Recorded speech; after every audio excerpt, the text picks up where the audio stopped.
Então, iniciando aí a correção da segunda atividade sobre a função do primeiro grau ou função afim. Aqui nós trazemos rapidamente aqui uma definição da função, né? Chama-se função polinomial do primeiro grau ou função afim a qualquer função f de R em R dada por uma lei de formação. Então veja que nós tivemos uma função escrita nessa forma f de x igual a x mais b, ela será dita função afim ou do primeiro grau. E observe que esses valores de a e b são chamados de coeficientes, né? E eles são o quê? Serão números reais e esse a ele tem que ser diferente de zero. Por quê? Porque se ele não existir, nós teremos uma função da forma f de x igual a b. E aí ela será chamada função constante, onde isso aqui vai assumir sempre um valor e não vai existir um x aí para poder variar nessa função. Então o valor sempre será o mesmo, do f de x. Ele dá alguns exemplos, né? Aqui onde ele explica exatamente o que eu falei, né? Se o a, tá vendo, o coeficiente não existir, o b é chamado de termo constante. Na verdade não é nem isso, né? Ele está dizendo o que é cada termo. O a é chamado de coeficiente e o b é chamado simplesmente de termo constante. Beleza? Ou seja, é o termo que não se altera. E aí, observe o seguinte, nós temos alguns exemplos de função, né? Você tem aqui, por exemplo, a função f de x igual a 5x menos 3, aí onde tem o valor de a 5 e o valor de b menos 3. Você tem ali a função aqui, ó, f de x, né? Igual a menos 2x menos 7, onde a vale menos 2 e b vale menos 7.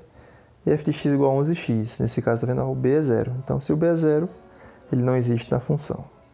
Lembrando que a função ela não pode, no caso o a não pode ser zero, porque senão seria uma função constante, né? Ou seja, naquela forma que eu falei, do f de x ser simplesmente igual a b. Observa aqui a parte que vai muito nos interessar, tanto nessa atividade quanto nas próximas, né? Que é a parte do gráfico. Vejo que vocês viram algumas aulas aí, videoaulas sobre a parte gráfica de uma função. Observe que para construir qualquer gráfico de funções, nós necessitamos do chamado plano cartesiano, né? Então, rapidinho aqui para explicar o que é um plano cartesiano. O plano cartesiano simplesmente é um par de eixos coordenados, né? Formando exatamente como se fosse uma cruz, onde você vai ter um eixo horizontal, que é chamado eixo do x, ou chamado eixo das abscissas, e o eixo vertical, que é chamado de eixo y, ou é o eixo das ordenadas. Como qualquer reta numérica que vocês aprenderam a construir, nós temos aqui, ó, esse encontro das retas será a origem do sistema, onde vai ter o chamado ponto 0, 0, onde, ó, do 0 para a direita, né, a gente vai crescer positivamente, do 0 para a esquerda a gente decresce negativamente. E assim, de forma bem análoga, para cima, né?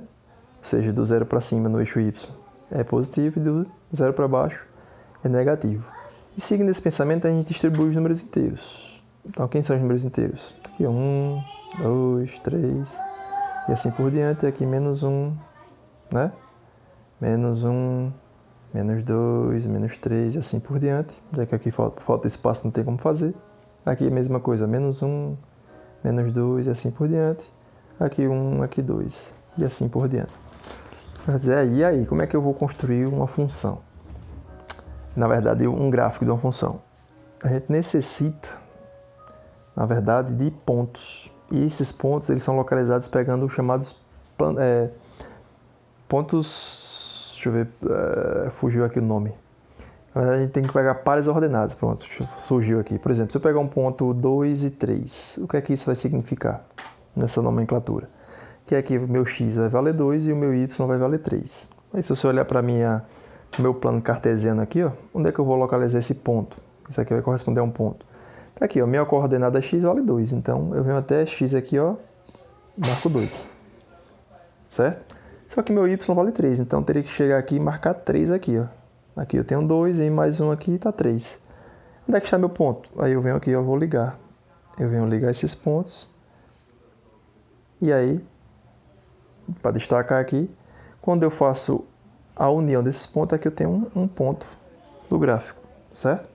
Veja que eu liguei, ó, o valor 2 com o valor 3 para encontrar um ponto no plano que é chamado ponto A. Se eu localizasse um outro ponto, por exemplo, aí um ponto, sei lá, menos 1 e 2.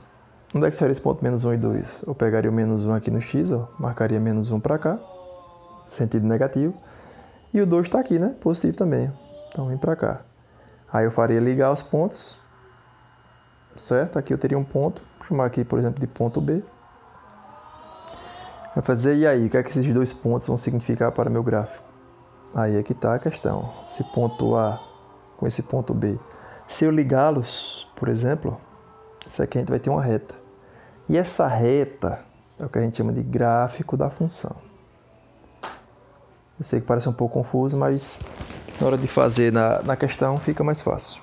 Porque aqui é só apenas uma explicação rápida para tentar ajudar. Aí, de acordo com a função afim, né, a parte gráfica em si, você necessita simplesmente de 2 pontos. São 2 pontos os principais. Aí, claro, eu posso pegar qualquer ponto da função e encontrar o gráfico. Olha aqui os 2 pontos quais são. Eu atribuo x igual a 0 na função e atribuo y igual a 0 na função. Pronto. Eu tendo esses 2 pontos, eu vejo que vai estar em cima dos eixos. Eu já tenho meu gráfico determinado. Certo? E é o que eu preciso. Só que você vai ter que observar que ele tem um nome certinho aí na função. O coeficiente A, ele é chamado de coeficiente angular da reta. Certo? O termo B é chamado de coeficiente linear. Então, quando se pedir numa questão, por exemplo, não deu a função, deu apenas alguns pontos, e pedir quem é o coeficiente angular, é o valor de A. E quem é o coeficiente linear vai ser o valor de B. Só que aí, para saber quem é o valor de A e quem é o valor de B, mais uma vez, é só olhar aqui na reta. Aqui, ó. No eixo X está aqui 1/3 e no eixo Y está lá -1. Então, quem é o valor do coeficiente angular? Está aqui, é 1/3. Porque se você olhar na função dada, né? Cadê? Mas a função dada foi dada igual a 3x menos 1. Então, nesse caso aí, o valor de A, que é 3, seria o coeficiente angular. E o valor de -1 seria o chamado coeficiente linear. Certo? Isso só foi uma gravação de uma pequena explicação para que a gente possa passar para o exercício usando essas informações ditas aqui.